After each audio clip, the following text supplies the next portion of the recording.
இயேசுவின் பிறப்பில் இன்று அநேக கேள்விகளோடு கூட ஒரு சிலர் அமர்ந்திருக்கலாம், ஒரு சிலர் எங்களோடு கூட வாட்ச் செய்து கொண்டிருக்கலாம். இதோ என் மனைவி கூப்பிட்டா நான் வந்தேன், என்னுடைய கணவர் கூப்பிட்டாங்க நான் வந்தேன், நான் ஒரு காலத்துல இயேசுவின் பிறப்பை நம்பினேன், ஆனா இப்ப எனக்கு நம்பிக்கை இல்லை அப்படின்னு சொல்லி ஒரு கூட்டத்தார் அமர்ந்து கொண்டிருக்கிறோம்.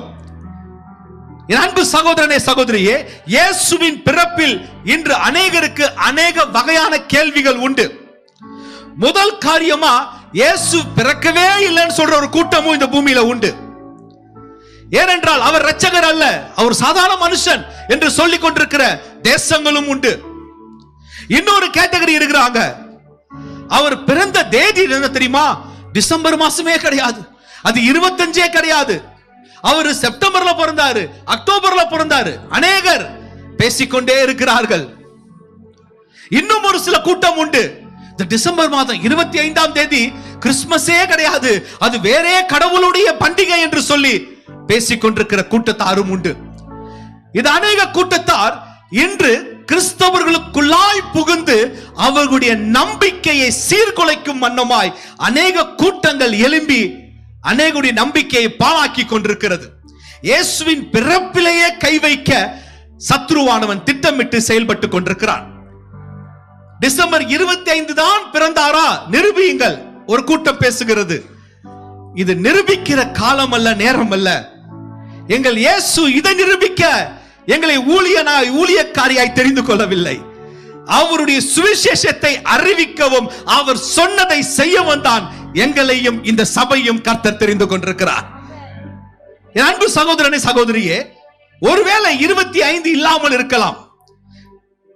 எங்களுடைய வயதிற்கு முன்பாக மேபி எங்க தந்தையார் வயது ஒரு 1940 பிறந்தவர்கள்லாம் கேட்டீங்கன்னா அவங்களுக்கு பர்த் சர்டிபிகேட்லாம் இருக்கவே இருக்காது. 40 45 அவங்க எப்படி ஸ்கூல்ல சேர்ப்பாங்கன்னா, அப்பா ஏதோ சொல்லுவாங்க, கரெக்டா சொல்றீங்களே, நீங்களும் அப்படி சேர்ந்தவங்களோ? சீனிவாசன் அப்படியோ? இல்ல நானும் அப்படி இல்லைண்ணா. எப்படியா? இப்படி தூக்கி கை வைப்பா, காதை தொடுப்பா, தொட்டா 4 வயசு, தொடலனா 3 வயசு, இப்படின்னு அந்த வாதியார் தான் வருஷத்தை போட்டார். தேதிய குறிச்சு எந்த தேதிப்பா? அந்த அம்மா மார்ல கேட்டானா, அது ஆடி முடிஞ்சு ஆவடியில எப்ப பிறந்துச்சு எனக்கே தெரியல, எந்த மாசம் கூட தெரியாது. என்ன மாசம்? மார்கழியில பிறந்திருப்பானோ அப்படிம்பாங்க. அவங்களுக்கே டவுட்டா இருக்கும், எப்ப புள்ள பிறந்துச்சு யாருக்கு? புள்ள பெத்த தாய்க்கு. அதை வச்சு என்ன செய்ய வாத்தியாரு ஒரு டேட்டா போட்டுருவாரு. இது ஒண்ணு, சரி இது வந்து டிசம்பர் 25, கொஞ்சம் நல்ல நாள். அவரு கிறிஸ்துவ வாத்தியாரா இருப்பாரு. இந்த பையனுக்கு போட்டு விடுவோம், பேர் என்னப்பா? நிர்மலா. சரி, நிர்மலுக்கு டிசம்பர் 25 டேட்டா வச்சிடறார்.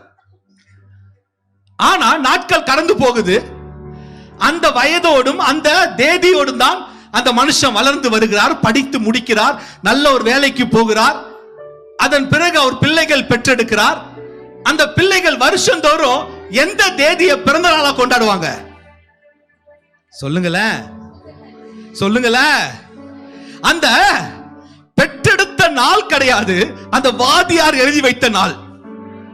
இன்னைக்கு அப்படி கொண்டாடப்படுகிற பிறந்த நாள்ல அநேகர் சொல்றாங்க, இந்த பிறந்த நாள் வந்து உங்க அப்பாக்கு கிடையாது, உங்க அண்ணனுக்கு கிடையாது, உன் தம்பிக்கு கிடையாது, பக்கத்துல இருக்கிற ஒருத்தருக்கு தான்.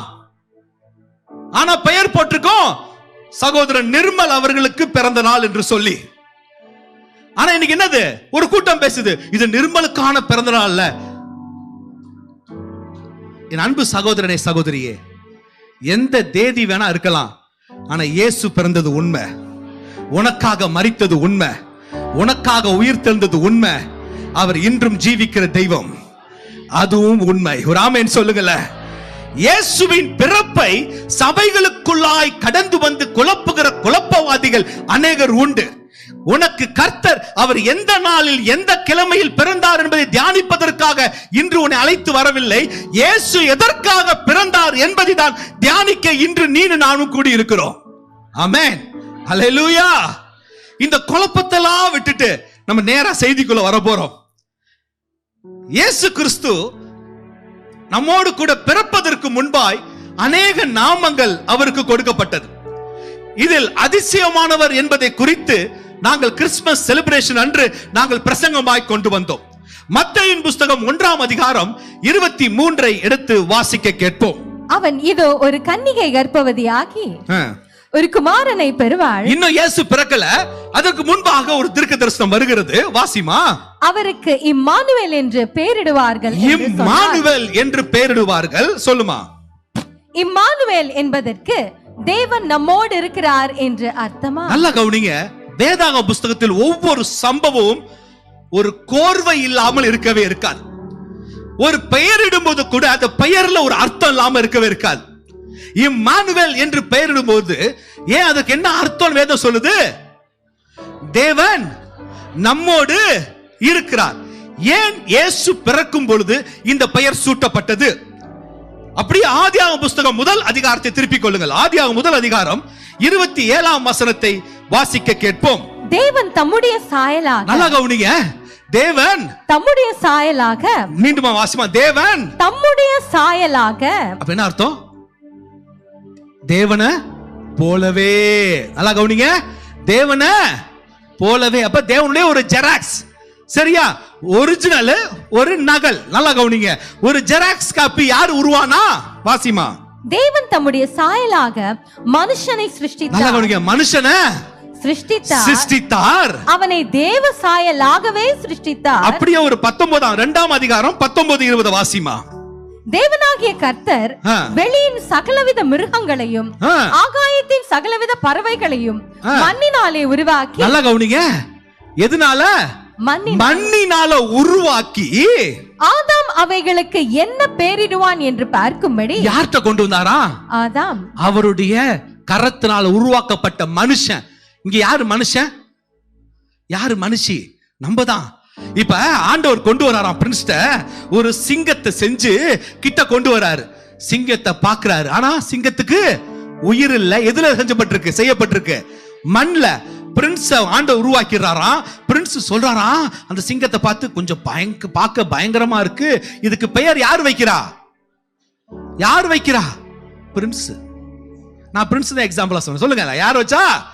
பிரின்ஸ் சொல்றாரு சிங்கம் அப்படிங்கிறது. என்ன செய்யுது? பேர் வச்சோன்னுதான் அதுக்கு உசுரே வந்துச்சுன்னு வேத பண்டிதர் சொல்றாங்க. சரி, தொடர்ந்து வாசிமா. ஆதாம் அவைகளுக்கு என்ன பெயரிடுவான் என்று பார்க்கும்படி அவைகளை அவனிடத்தில் கொண்டு வந்தார். அந்தந்த ஜீவ ஜந்துக்கு ஆதாம் எந்தெந்த பெயரிட்டானோ அதுவே அதற்கு பெயராயிற்று. 20 வாசிமா. அப்படியே ஆதாம் சகலவித நாட்டு மிருகங்களுக்கும் ஆகாயத்து பறவைகளுக்கும் சகலவித காட்டு மிருகங்களுக்கும் பெயரிட்டான். ஆதாமுக்கோ ஏற்ற துணை நல்லா கவனிங்க காணப்படவில்லை. இது நிமித்தம், வசனத்து நிமித்தம் என்ன அறிஞ்சு கொள்றோம்னு சொன்னா, முதல் காரியம் ஆதாம் தேவனுடைய சாயலாக படைக்கப்பட்டான். முதல் காரியம். இரண்டாவது, அவனுக்கு கொடுக்கப்பட்ட வல்லம் என்ன தெரியுமா? அவன் சொல்றது நடக்கும்.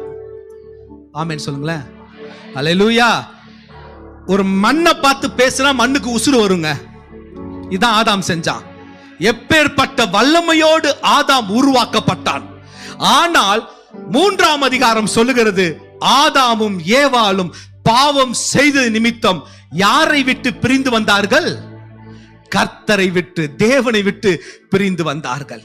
இந்த பிளவாகப்பட்டது பல ஆயிரம் வருஷங்களுக்கு பிறகு அதை நிவர்த்தி செய்ய என் இயேசு சாமி இந்த பூமியில் கடந்து வரார் என்று அடையாளம் தான் இந்த வசனம். மத்தேயு 1:23 சொல்லுது, இம்மானுவேலராய் கடந்து வருவாரா. பிளவு இருக்கிற பிளவை அடைத்து அவர் கை கோத்து உன்னோடு கூட நடக்கதா என் கர்த்தராகிய இயேசு கிறிஸ்து இந்த பூமியில் பிறந்து வந்தார். அல்லேலூயா, அல்லேலூயா. ஆதாம் உருவாக்கின பிளவு இயேசுவால பூர்த்தி செய்யப்பட்டது. நீனும் நானும் அவரோடு இணைந்திருக்க இந்த புதிய ஏற்பாட்டு ஜனங்களாகிய நீனும் நான் ரொம்ப கொடுத்து வச்சவங்க. பழைய ஏற்பாட்டு காலங்கள்ல கர்த்தர் அவரோடு இருந்தாரா என்பது ஒரு கேள்விக்குறி. ஒரு சில தீர்க்கதரிசிகளோடு இருந்தார். ஆனா அந்த புதிய ஏற்பாட்டு காலத்துல இயேசு வந்த பிறகு ஆண்டவர் பாரபட்சமே பார்க்கிறது இல்ல, வந்திருக்கிற அனைவரோடு கூட கர்த்தர் இருக்க ஆரம்பித்தார். அல்லேலூயா. அந்த பிளவை பூர்த்தி செய்தா கர்த்தர் மனுஷனுக்கும் பரலோகத்துக்கும் ஒரு இணைப்பு உண்டாக்க கர்த்தர் இந்த பூமியில பிறந்து வந்தார். அவர் பிறந்து வந்து நம்மோடு இருக்கும் பொழுது என்னெல்லாம் ஆண்டவர் செய்வார்னு சொல்லி ஏசாயாவின் புஸ்தகம் 9:6 சொல்லுகிறது. வாசிக்க கேட்போம். நமக்கு ஒரு பாலகன் பிறந்தார். அவர் எப்படியா ஒரு பாலகனா பிறப்பாரா? நமக்கு ஒரு குமாரன் கொடுக்கப்பட்டார். கர்த்தத்துவம் அவர் தோளின் மேல் இருக்கும். அவர் நாமம் அதிசயமானவர். அவர் எப்படி உன் கூட இருப்பாரா? எப்படி இருப்பாரா? அவர் சும்மா வந்து உன் கூட இருக்க போறது இல்ல, அவர் அதிசயமானவரா இருப்பாரா? ஆலோசனை கர்த்தா இருப்பாரா? வல்லமை உள்ள தேவனா இருப்பாரா? பிதா சமாதான பிரபு என்னப்படும். ஹல்லேலூயா. அவர் பிறந்து உன் கூட இருப்பேன் வாக்கு கொடுத்தவர். இதற்கு முன்பாக ஏசாயாவின் புஸ்தகத்துல அவர் நாமம் இப்படியாய் சொல்லப்படுகிறது. அதிசயமானவராய் பிறந்து வந்து உன் கூட இருப்பார். அவர் ஆலோசனை கர்த்தராய் உன் கூட இருப்பார். வல்லமை உள்ள தெய்வனா உன் கூட இருப்பார். நித்திய பிதாவா உன் கூட இருப்பார். சமாதான பிரபுவா உன் கூட இருப்பார்னு சொல்லிட்டு அவர் வசனம் இப்படியாய் நிறைவாகிறது. இன்னைக்கு அநேகர் இயேசு எங்கு பிறக்க வேண்டும், இதான் கடைசியாய் நான் சொல்லி நிறைவு செய்ய போகிறேன். இன்னைக்கு அநேகர் இயேசு பிறந்தார் சொல்லி நம்ம சபையா கொண்டாடுறோம். இன்னைக்கு நம்ம சபையில என்ன வித்தியாசம், இயேசு பிறந்தார் என்பதற்கு சபையில் என்ன வித்தியாசம் என்று பார்க்கும் பொழுது, ஸ்டார்லாம் தொங்கிருக்கு, அழகழகான டெக்கரேஷன் இருக்கு, கிறிஸ்மஸ் ட்ரீ இருக்குது. இன்னைக்கு நீங்க ரோட்ல நடந்து போய் பாருங்களேன், எந்த வீடு கிறிஸ்மஸ் கொண்டாடுகிறாள் என்பதை ஈஸியா கண்டுபிடிச்சிடலாம். எப்படி? அந்த வீட்டு வெளியே. அப்ப என்ன அர்த்தம்? அந்த வீட்டுல இயேசு பிறந்திருக்காரு. இன்னைக்கு அநேகர் நம்ம எதுக்கு இயேசு பிறந்தார் என்ற நோக்கத்தையே மறந்து போய் இருக்கிறோம். இதுதான் மிக முக்கியமான செய்தி. இன்று கர்த்தர் உங்களோடு பேச சொன்ன வார்த்தையை நான் பேசி நிறைவு செய்ய போகிறேன். இயேசு எங்கு பிறக்க வேண்டும்? ஒரு சிலர் இல்லத்தில் இயேசு பிறந்திருக்கிறார், ஒரு சிலருடைய ஆலயத்தில் இயேசு பிறந்திருக்கிறார். இன்னும் வெளியூர் தேசங்களை பார்த்தீங்கன்னா ஒரு தெரு முழுவதும் இயேசு பிறந்திருப்பார். அப்படின்னு அர்த்தம் அழகழகா டெக்கரேட் பண்ணிருப்பாங்க, அந்த ஸ்ட்ரீட்லாம் அழகழகா இருக்கும். இன்னைக்கு இயேசு பிறந்து வந்த நோக்கம் உன்னோடு கூட இருக்கிறது மாத்திரம் அல்ல. நம்ம இதோடு நிப்பாட்டிடுறோம், இயேசு என் கூட இருக்கிறார், அதுக்காக தான் பிறந்து வந்தார். அது மாத்திரம் அவர் நோக்கம் அல்ல. பிறந்து வந்த நோக்கம், என் சபையை நீ அறிய வேண்டிய மிக முக்கியமான காரியம் இதுதான். இயேசு பிறந்து வந்த நோக்கம் உன்னோடு கூட இருக்கிறது மாத்திரமல்ல, அவர் இழந்து போன, நீனும் நானும் இழந்து போன அவருடைய சாயலை நீனும் நானும் பெற்றுக்கொள்ளதான் கர்த்தராகிய ஆண்டவர் இந்த பூமியில பிறந்து வந்தார். புரிஞ்சவங்கள கரங்களை தட்டி தேவ நாமத்தை மகிமைப்படுத்துங்க. இம்மானுவேல் நம்மோடு கூட இருக்கிறதுக்கு அர்த்தம் என்ன தெரியுமா? அவர் உன் கூட இருந்து அவருடைய சாயல்ல நீனும் நானும் மாற வேண்டும்.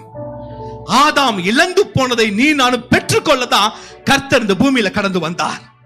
நல்லா கவனிங்க. நம்ம அநேகருக்கு திங்கிங் எப்படி தெரியுமா? இயேசு என் கூட இருக்காரு பாத்துக்குவார், இயேசு என் கூட இருக்காரு பாத்துக்குவார். உண்மைதான். இப்படிதான் அப்போஸ்தலர் கூட இருந்தார். இயேசு ஊழியத்தின் பாதையில செய்யும் பொழுது, போகும் பொழுதுலாம் அப்போஸ்தலர் கூடயே இருந்தாங்க. அவங்களுக்கு நம்பிக்கை என்ன? யார் கூட இருக்கிறா? இம்மானுவேல் கூட இருக்காரு, இம்மானுவேல் கூட இருக்காருன்னு நம்பிக்கை அவங்களுக்குலாம். ஆனா இயேசுவை பிடிச்ச மாத்திரத்துல யார் பயந்து ஓடுனா? கொஞ்சம் வால்யூம் ஏத்துங்க, ஸ்ட்ரெயின் ஆகுது, வால்யூம் ஏத்துங்க, மைக்ல ஃபீட்பேக் மட்டும் ஏத்துங்க. நல்லா கவனிங்க. இயேசுவோடு கூட இருந்தாங்க சீஷர்கள். ரெண்டு அர்த்தம். இயேசு நம்மோடு கூட இருக்கிறார் சொல்லிதான் இன்னைக்கு சபை ஜனங்களாகிய நாம் இருக்கிறோம். ஆனா இந்த அப்போஸ்தலர்களை போல பாடு வரும் பொழுது பயந்து கலங்கி கண்ணீரோடு சோக முகத்தோடு வாழ்ந்து கொண்டே இருக்கிறோம்.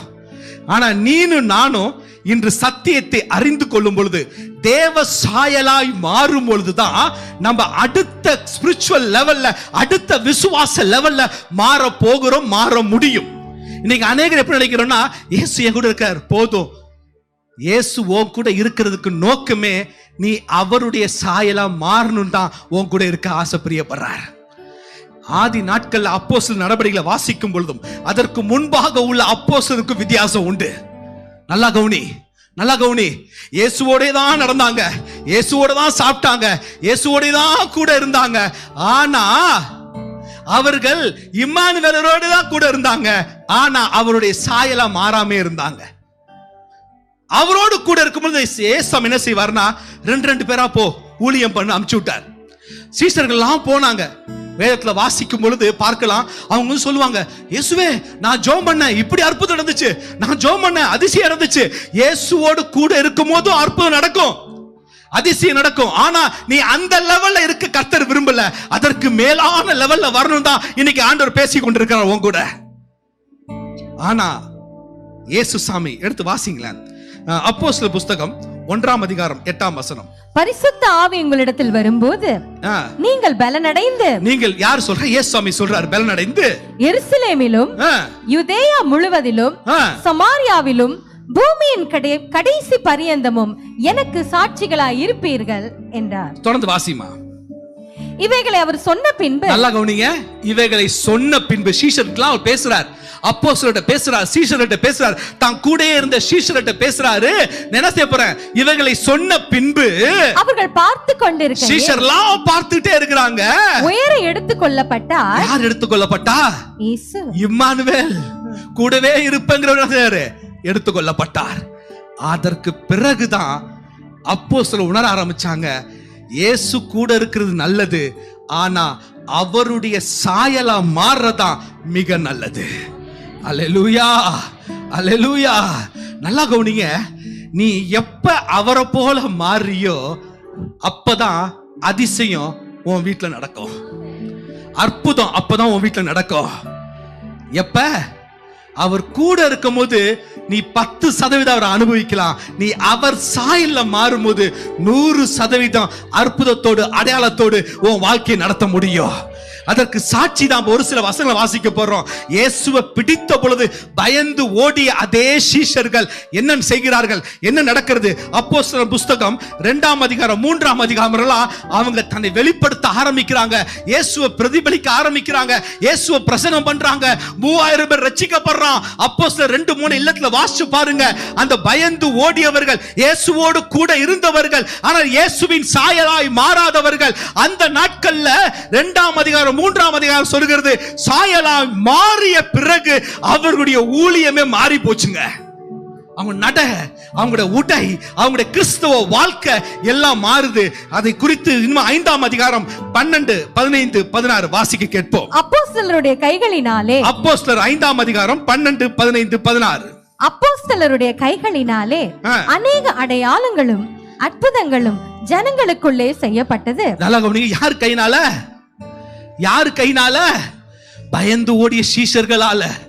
பயந்து ஓடிய சீஷர், ஆனா ஆண்டவரோட கூட இருந்தாங்க, ஆனாலும் அவங்களுக்குள்ள ஆண்டவருடைய சாயலை பெறாது நிமித்தம் அதிசயத்தை செய்ய முடியல, அற்புதத்தை செய்ய முடியல. பயந்து மனுஷனுக்காக ஓடினார்கள். ஆனா அதே இயேசு எடுத்துக்கொள்ளப்பட்ட பிறகு அவர்கள் ஒன்று சிந்தையில கொண்டார்கள். என்ன தெரியுமா? நான் தேவ சாயலாய் மாற வேண்டும். என் இயேசு பிறந்து வந்த நோக்கமே அவரை போல என்னை மாற்றதான் வந்தார் என்று அப்போஸ்தலர் என்று உணர்ந்தார்களோ அன்றிலிருந்து தான் அவர்களுக்குள்ளாய் இருந்து அதிசயம் வெளிப்பட ஆரம்பித்தது. ஆமென். தொடர்ந்து வாசிமா. 15வது வசனம். பிணியாளிகளை படுக்கைகளின் மேலும் கட்டில்களின் மேலும் கிடத்தி பேதுரு நடந்து போகையில், யாருப்பா? பேதுரு நடந்து போகையில் மறுதலிச்சவன் பாவன், இயேசுவோடு கூட இருந்தவன், இயேசுவே தெரியாதுன்னு சொன்னவன், ஆனா என்னைக்கு தேவ சாயலை அவன் பெற்றுக்கொண்டானோ அந்த நிமிஷம் என்ன செய்றான்? அவன் நடந்து போகையில் அவனுடைய நிழலாகிலும் அவர்களில் சிலர் மேல் படும்படிக்கு அவர்களை வெளியே வீதிகளில் கொண்டு வந்து வைத்தார். அவனுடைய ஷேடோ, அந்த நிழல் பட்டா போதுங்க, என்ன மிராக்கிள் பாருங்க. என் அன்பு சகோதரனே, சகோதரியே, சாயல் சாயல் சொல்ற வார்த்தைக்கு என்ன தெரியுமா அர்த்தம்? என்ன தெரியுமா அர்த்தம்? என் இயேசு இந்த பூமியில எப்படி பிறந்து வந்தாரோ அதே போல நீனும் நானும் அவர் சாயலை தரித்து கொண்ட பொழுது மாற முடியும். நல்லா கவனி, நீ ஒரு அதிசயமா மாற முடியும். ஒரு ஆமென் சொல்லுங்களேன். வேதம் சொல்லுகிறது அவர் அதிசயமானவர்.